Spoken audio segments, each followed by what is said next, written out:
Suppose ये एक polynomial है और इस पॉलिनोमियल को मैंने ऑलरेडी क्या कर रखा है, फैक्टराइज कर रखा है। मैं आपसे कहता हूं कि ये जो पॉलिनोमियल के 3 फैक्टर्स हैं, आप इनको मल्टीप्लाई कीजिए। तो जब आप इनको मल्टीप्लाई करोगे तो देखो आपको क्या मिलेगा।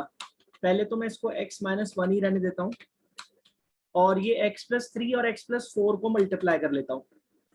जैसे ही मैं x प्लस 3 और x प्लस 4 को मल्टीप्लाई करूंगा तो देखो मुझे क्या मिलेगा, एक्स स्क्वायर, क्या मिलेगा, एक्स स्क्वायर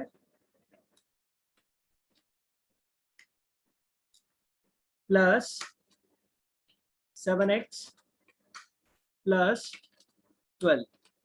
अब मैं क्या करूंगा, मैं x माइनस 1 को मल्टीप्लाई करूंगा किसमें, इस x square plus 7x plus 12 में। देखिए क्या मिलता है, पहले तो मिलेगा एक्स क्यूब, ठीक है, फिर प्लस का 7x स्क्वायर, फिर क्या मिलेगा, फिर मिलेगा 12x, फिर क्या मिलेगा, फिर मिलेगा माइनस एक्स स्क्वायर,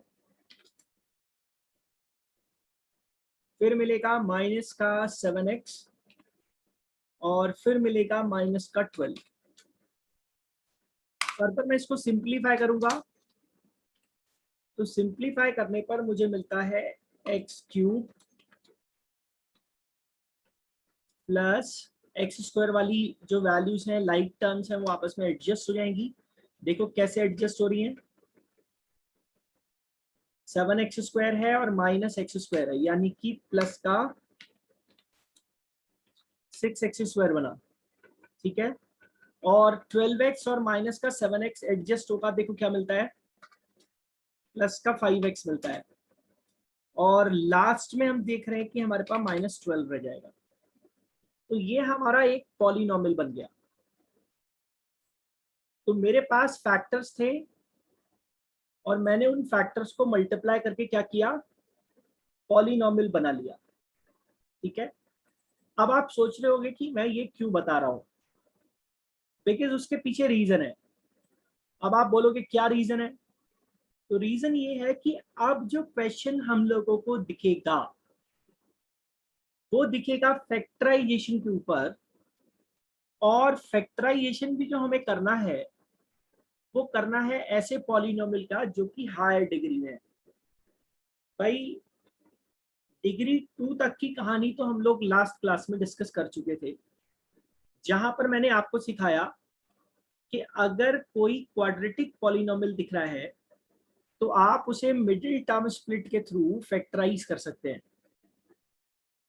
ठीक। अब यहां पर मैं आपको क्या एक्सप्लेन कर रहा हूं कि कोई हायर डिग्री का पॉलिनोमियल हो गया तो उसको हम फैक्टराइज कैसे करेंगे, भाई किस तरीके से हमारा पूरा प्रोसीजर चलेगा कि हम उसे फैक्टराइज कर पाए।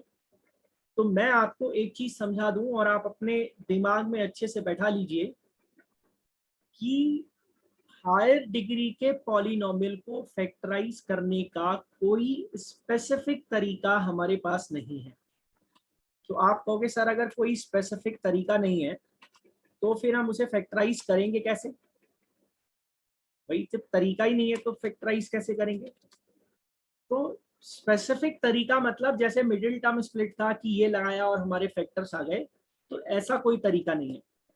लेकिन हमें थोड़ा वहां पर जो है अपने पास से कुछ जुगाड़बाजी करनी पड़ेगी, कोई सिस्टम लगाना पड़ेगा जिससे कि हमें कुछ ना कुछ जो है फैक्टराइजेशन में मिल जाएगा।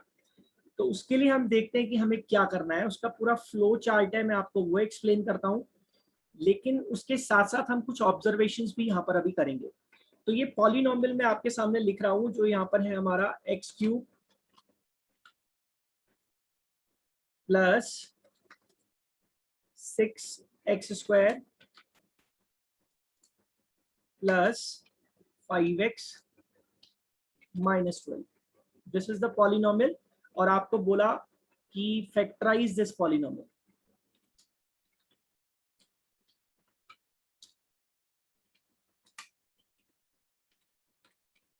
बोला इसको फैक्टराइज करो।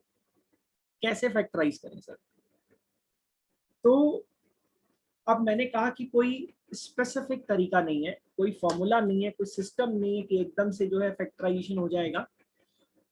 फैक्टराइजेशन पर जाने से पहले मैं आपको कुछ ऑब्जर्वेशंस करवाना चाहता हूँ, कुछ पुरानी बात याद दिलाना चाहता हूँ। मैंने आपको ये बताया था कि देखो बेटा, जो पॉलिनॉमियल की डिग्री होती है वो किसी वेरिएबल की हाईएस्ट पावर है, और आप देख रहे हैं कि इस पॉलिनॉमियल में जो डिग्री है वो कितनी है, 3 है। Because highest power of any variable in the polynomial is called degree। तो आप यहाँ पर देख रहे हैं कि डिग्री क्या है, यहाँ पर 3 है। और मैंने ये भी बताया था कि जो डिग्री होती है, जो डिग्री होती है वो आपको बताती है कि उस पॉलिनॉमियल के मैक्सिमम कितने जीरोस हो सकते हैं। ठीक है ना, जो डिग्री होती है वो क्या बताती है,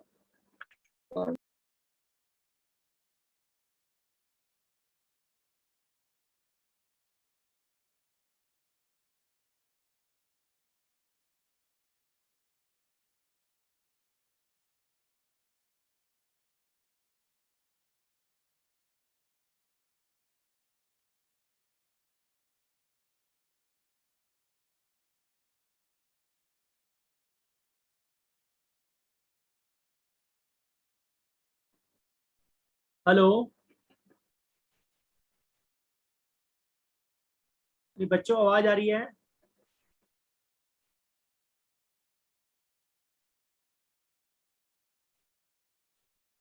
hello,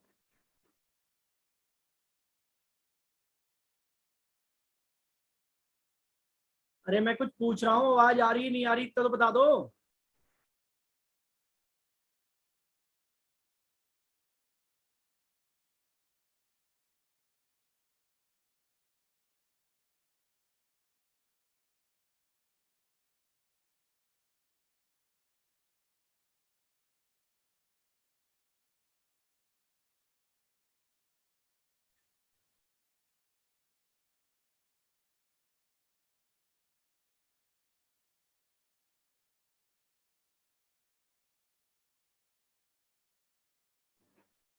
hello, yes sir. Yes sir. अब देखो बेटा, जो पॉलिनॉमियल हमने ऑब्टेन किया था,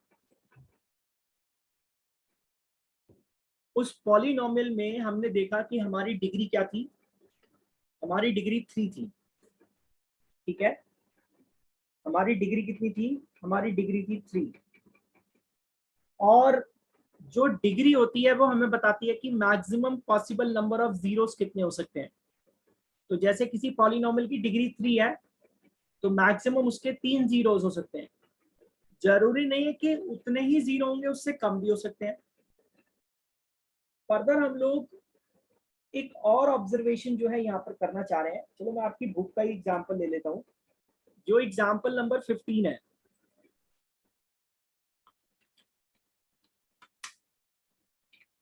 एग्जाम्पल नंबर 15 है, उसमें क्या दिया है, बोला फैक्टराइज करो। किसको फैक्टराइज करना है, पॉलिनॉमियल को। और पॉलिनॉमियल क्या है, देखो, एक्स क्यूब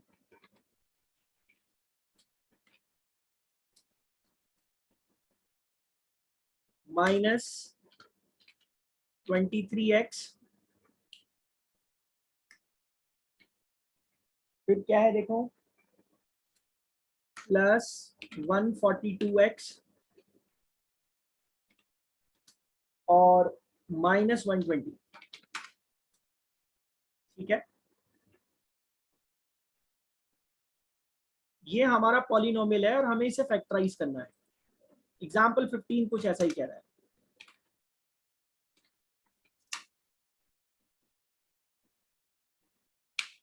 फैक्टराइज करो। अब देखो, हम कुछ ऑब्जर्वेशन यहां पर करना चाह रहे थे। डिग्री वाला कॉन्सेप्ट मैंने आपको एक्सप्लेन कर दिया। अब एक और चीज हमें देखनी है, ये देखो लास्ट में हमें ये 120 मिल रहा है।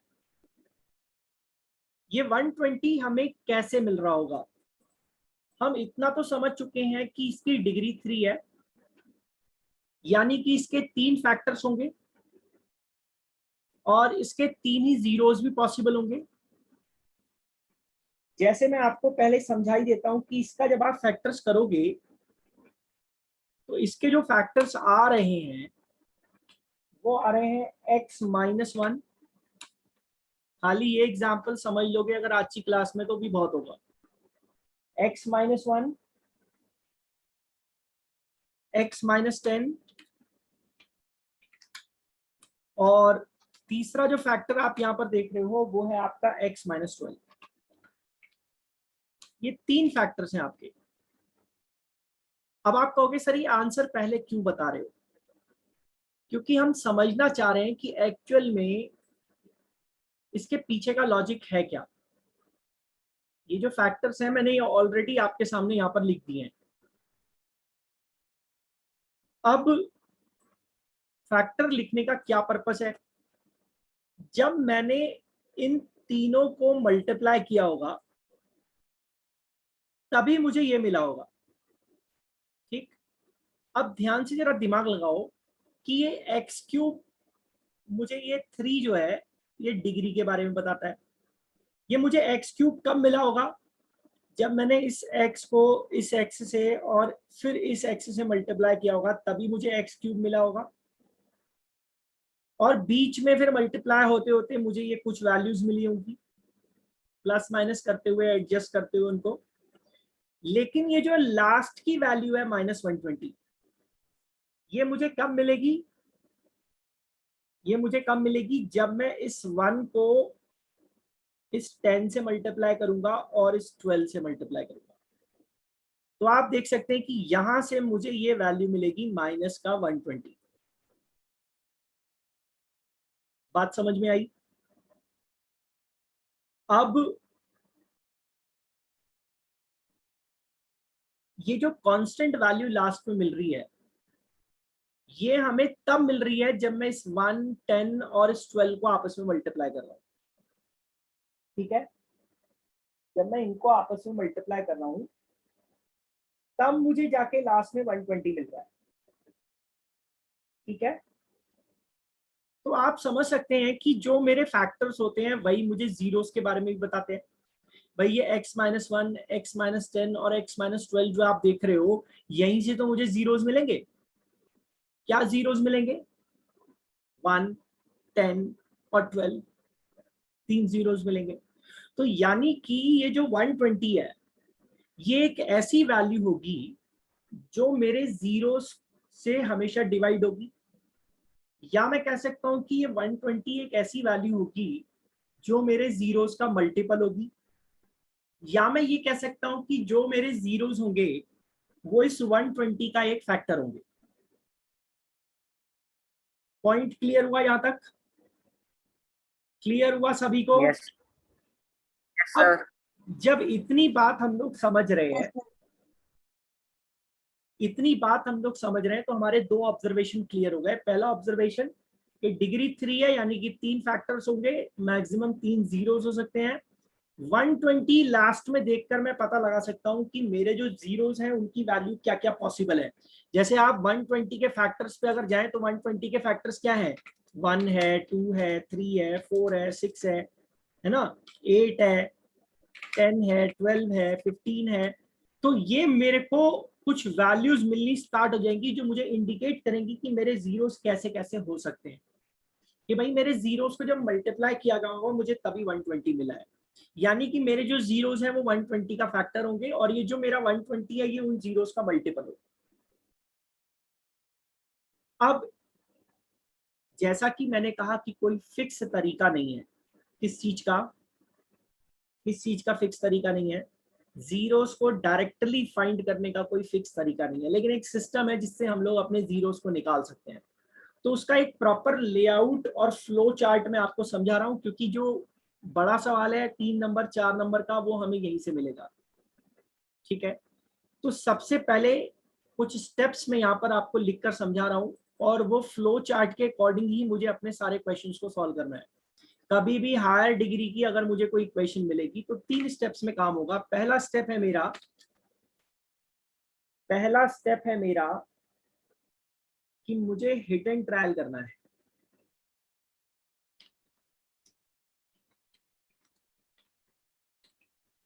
by hit and trial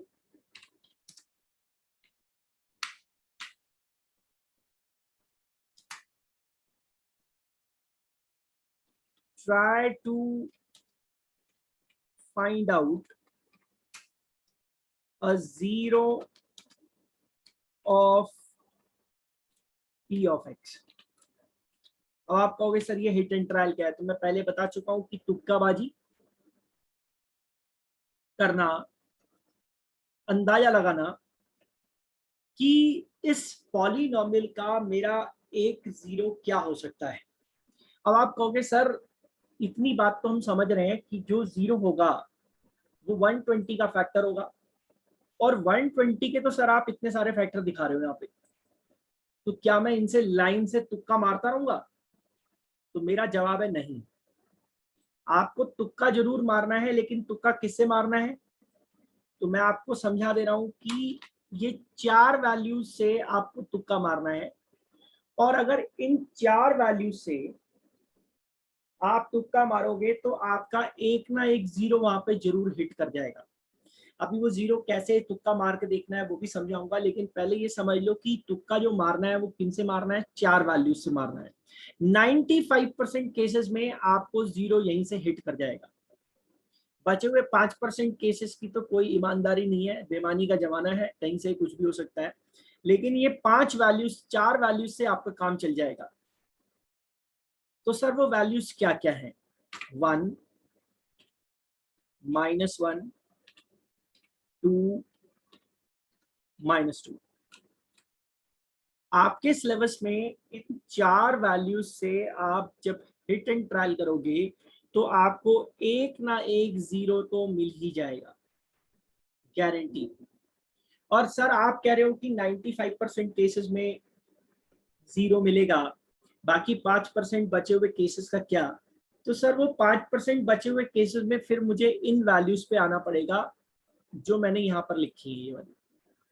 मतलब इसके बाद 1 और 2 से बात नहीं बनी तो फिर मैं 3 पे चला जाऊंगा, 3 से भी नहीं बनी तो कोई और फैक्टर फिर देखूंगा, फिर ऐसे तो फिर कहानी जहां तक जानी है वहां तक जाएगी। लेकिन मेरी गारंटी आपको ये है कि इन 4 में से आपको एक जीरो जो है वो कहीं ना कहीं तुक्का मार के मिल ही जाएगा।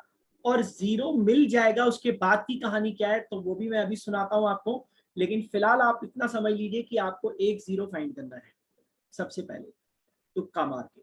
अब सवाल ये उठता है, अब सवाल ये उठता है कि सर मैं तुक्का मारूं तो मारूं कैसे? पॉइंट क्लियर हुआ? नहीं हुआ? सर मैं तुक्का मारूं तो मारूं कैसे? ठीक है बेटा, कुछ समझ में आ रहा है आप लोगों को? नहीं आ रहा है? Yes sir. आ रहा है। अब देखो तुक्का कैसे मारना है। मुझे तो नहीं पता इन 4 वैल्यूज में से मेरा कौन सा एक जीरो है। अच्छा, अगर मैं आपको एक वैल्यू दे दूं 1 और मैं आपको कहूं कि चेक करो कि वो 1 जो है वो इस पॉलिनोमियल का जीरो है या नहीं, तो आप कैसे चेक करोगे? मैं आपसे कहता हूं check whether 1 is a zero of this polynomial और नॉट, तो आप कैसे चेक करोगे? सर आप x की जगह 1 रखना स्टार्ट कर दोगे, और अगर x की जगह 1 रखने पर आपको पूरे पॉलिनोमियल का वैल्यू जीरो मिल गया तो वो 1 उस पॉलिनोमियल का जीरो है, अदरवाइज वो उस पॉलिनोमियल का जीरो नहीं होगा। यही तो करते थे आप 2.2 एक्सरसाइज में जहां पर पॉलिनोमियल के जीरो की बात हुई थी। यही तो हुआ था वहां पर एक्सरसाइज में, check whether 1 is a zero of this polynomial और नॉट। अरे कुछ याद आ रहा है? सुन भी रहे हो या मोबाइल साइड में रख, यस मोबाइल साइड में रख के तो फिर भाग गए हो? भाई सर सुन रहे हैं। हाँ सुनते रहो, तुम्हारी भलाई है।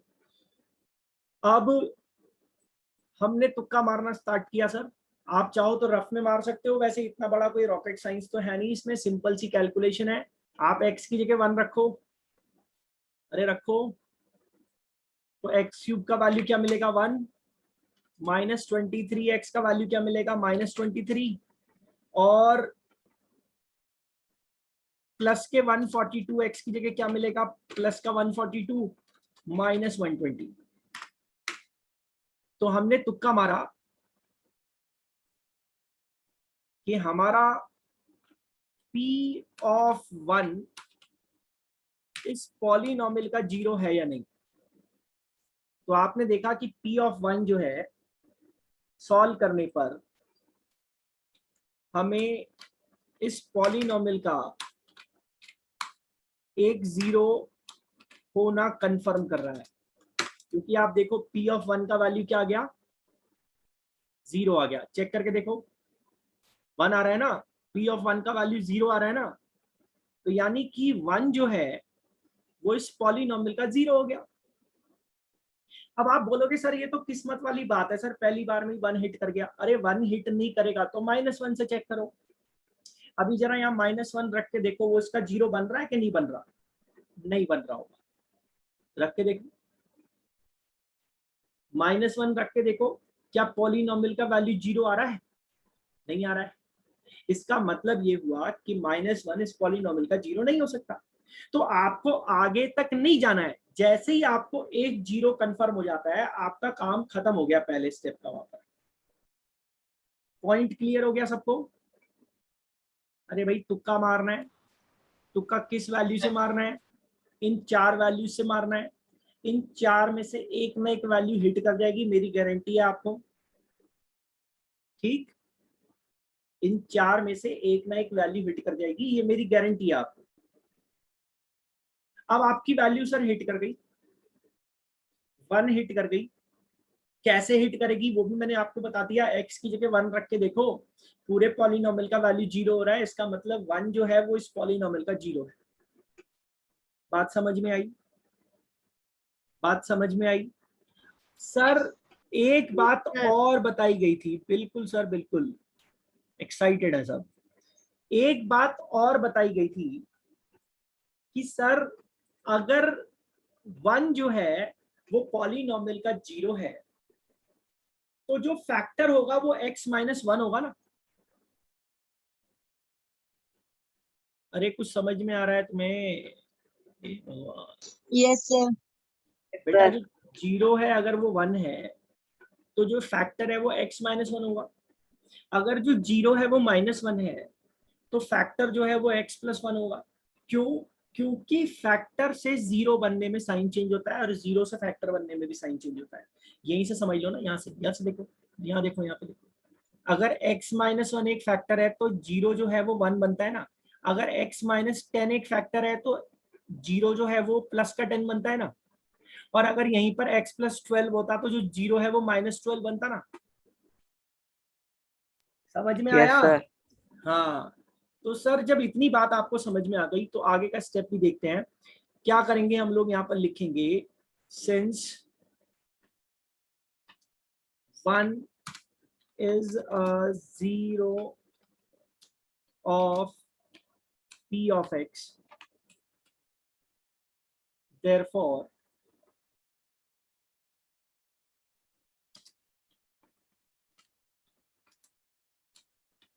x-1 will be a factor of p of x. क्या होगा, x-1 एक फैक्टर हो जाएगा। सर यहां तक आपके पहले स्टेप का काम कंप्लीट हो गया। अब आपको क्या करना है, सेकंड स्टेप में फ्री फंड का सवाल नहीं है ये, 3 से 4 नंबर ऐसे नहीं मिलेंगे, मेहनत करनी पड़ेगी। उसका तरीका समझा रहा हूं एक एक स्टेप करके, बच्चों को आखिरी तक समझ नहीं आता ये। सेकंड स्टेप देखो, फैक्टर मिल गया आपको। अगर x-1 p ऑफ x का फैक्टर है तो इसका मतलब p ऑफ x जो है वो x-1 से पूरी तरीके से डिवाइड हो जाना चाहिए। तो आप क्या करेंगे सर, आप डिवाइड करेंगे इसको, पॉलिनॉमियल को, इससे बाय अबव फैक्टर। जो फैक्टर आपने तुक्का मार के ढूंढा है उससे आपको डिवाइड करना है, किसको, पॉलिनॉमियल को। समझ में आई बात? नहीं आई बात समझ में? समझ में आ रही होगी वैसे तो। अब सुनो सर कहानी फिर से। अब डिवाइड कैसे होगा, तो उसके लिए वो लॉन्ग डिवीजन का प्रोसेस हमें यूज करना पड़ेगा। तो वो डिवाइड करना भी मैं अभी अलग से सिखाऊंगा आपको, लेकिन फिलहाल आप मोटे मोटे तौर पे इसका पूरा फ्लो समझ लीजिए। तो सर जब आप इस पूरे पॉलिनोमियल को इधर x-1 से क्या करेंगे,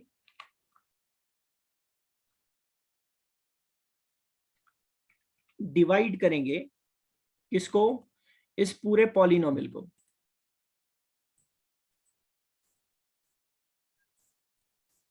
ठीक है, तो डिवाइड करने पर आपको कुछ कोशेंट मिलेगा। समझ में आई बात? डिवाइड करने पे यहां पर आपको कुछ कोशेंट मिलेगा। अब मैं डिवाइड करना अलग से सिखाऊंगा, लेकिन अभी आप पहले फ्लो समझ लीजिए। अब सर ये जो कोशेंट मिला है, इस कोशेंट को आपको फिर से फैक्टराइज करना है। Factorise quotient by middle term split. अब आप कहोगे सर आपको कैसे पता मिडिल टर्म स्प्लिट से ये फैक्टराइज होगा? सर अंडरस्टूड है कि यहां पर जो मेरा p ऑफ x है, ये p ऑफ x की डिग्री क्या है, 3। तो ये जो p ऑफ x यहां पर मेरा होगा, इस p ऑफ x की जो डिग्री होगी वो 3 है। और इसको जब मैं x-1 से डिवाइड करूंगा, जहां पर x-1 क्या है, मेरा एक पॉलिनोमियल है, वो भी एक पॉलिनोमियल ही है x-1 भी। उस x-1 की डिग्री क्या है, यहाँ पर 1 है। तो जब मैं पॉलिनोमियल 3 डिग्री वाला जो पॉलिनोमियल है मेरा, उसको जब मैं 1 डिग्री वाले पॉलिनोमियल x-1 से डिवाइड करूंगा, तो मुझे जो कोशेंट मिलेगा उसकी डिग्री क्या होगी, जो मुझे कोशेंट मिलेगा उस कोशेंट की डिग्री क्या होगी, तो कोशेंट की डिग्री 2 होगी। और जब कोशेंट की डिग्री 2 होगी, तो उसको तो फिर हम मिडिल टर्म स्प्लिट से ही सॉल्व करेंगे ना। बात समझ में आई? और डिवीजन एल्गोरिदम तो ये कहता ही है कि यहां पर भाई डिवीजन एल्गोरिदम तो ये कह ही रहा है कि यहां पर जब मैं डिवाइजर इनटू कोशेंट करूंगा तो मुझे क्या मिलेगा, डिविडेंड मिलेगा। समझ पा रहे हैं आप मैं क्या कहना चाह रहा हूं? ऐसे समझते हैं सर। Yes sir. यहां पर मेरा जो पॉलिनोमियल था, वो मेरा पॉलिनोमियल था x⁻3। टाइम खत्म हो जाएगा तो दोबारा ज्वाइन करेंगे, ठीक है। x³ माइनस 23x, अच्छा वो x² है, 23x² प्लस 142x, डिवाइड करना मैं अलग से सिखाऊंगा, माइनस 120। इसको जब मैं डिवाइड करूंगा x-1 से, तो मेरा जो कोशेंट डिग्री 2 का आएगा, वो मेरा कोशेंट क्या होगा, मैं यहाँ पर आपको लिख के दिखा दे रहा हूं, जिससे कि आप पूरा पैटर्न एक बार समझ लें, क्योंकि ये थोड़ा बड़ा सवाल है, इसको हम अलग अलग टुकड़ों में सीखेंगे तो ज्यादा अच्छा रहेगा। तो यहाँ जो मुझे कोशेंट मिलेगा, वो मेरा कोशेंट क्या होगा, तो मैं एक्सप्लेन कर देता हूँ आपको। वो मेरा कोशेंट होगा x² minus 22x plus x² minus 22x plus 120, ये मेरा कोशेंट होगा।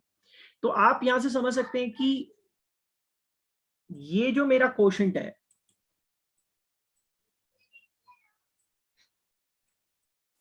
ठीक है, ये जो मेरा कोशेंट है, जब मैं इसको x-1 से मल्टीप्लाई करूंगा, तो ये मुझे पॉलिनोमियल के बराबर प्रोडक्ट देगा, ठीक है। ये मुझे क्या करेगा, पॉलिनोमियल के बराबर प्रोडक्ट देगा, क्योंकि डिवीजन एल्गोरिथम तो यही कह रहा है ना कि जब आप g ऑफ x को मल्टीप्लाई करेंगे q ऑफ x के साथ, ठीक, तो आपको क्या मिलता है, तो आपको क्या मिलता है, बोलो क्या मिलता है, p ऑफ x मिलता है ना, क्योंकि रिमाइंडर तो 0 है ना, रिमाइंडर तो है ही नहीं यहाँ पर, क्योंकि जब आप फैक्टर से डिवाइड करते हो तो रिमाइंडर 0 आता है। तो कोशेंट इनटू डिवाइजर करने पर मेरे को क्या मिलना चाहिए, डिविडेंड मिलना चाहिए, और मेरा डिविडेंड क्या है, p ऑफ x। तो अब हम लोग समझ सकते हैं कि ये जो x square minus 22x plus 120 है, ये तो फैक्टराइज किया जा सकता है ना, और जब आप इसको फैक्टराइज करोगे तो आपको क्या मिल देगा, देखो मिडिल टर्म स्प्लिट से फैक्टराइज करोगे तो क्या मिलेगा, x minus 10 into x minus 12, ठीक है, समझ में आई बात। यानी कि इस पॉलिनोमियल के जो फैक्टर्स हो गए, वो फैक्टर्स क्या हुए, पॉलिनोमियल के फैक्टर्स हुए x minus 1 into x minus 12 और x माइनस 10, ठीक। सो दिस इज हाउ ये पूरा का पूरा पॉलिनोमियल क्या हो जाएगा, फैक्टराइज हो जाएगा। तो अभी इस पूरे क्वेश्चन का अगर आप लेआउट समझ गए हैं तो फिर डिवाइड करना मैं आपको अलग से सिखाता हूं, लेकिन पहले आप इसको अपने पूरे दिमाग में अच्छे से बैठा लीजिए कि ये क्या कहना चाह रहा है। स्क्रीनशॉट ले लो, इसका स्क्रीनशॉट ले लो और नोट कर लेना आराम से।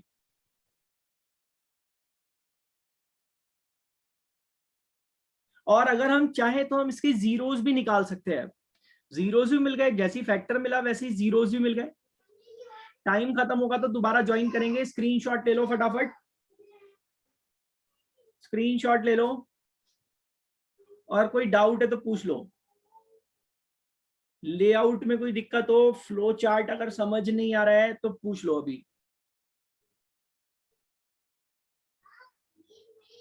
No sir. सबको क्लियर हो गया? Yes sir. अब मैं आपको डिवाइड करना भी सिखाता हूं अलग से, अभी वापस रीजॉइन करेंगे, ठीक है।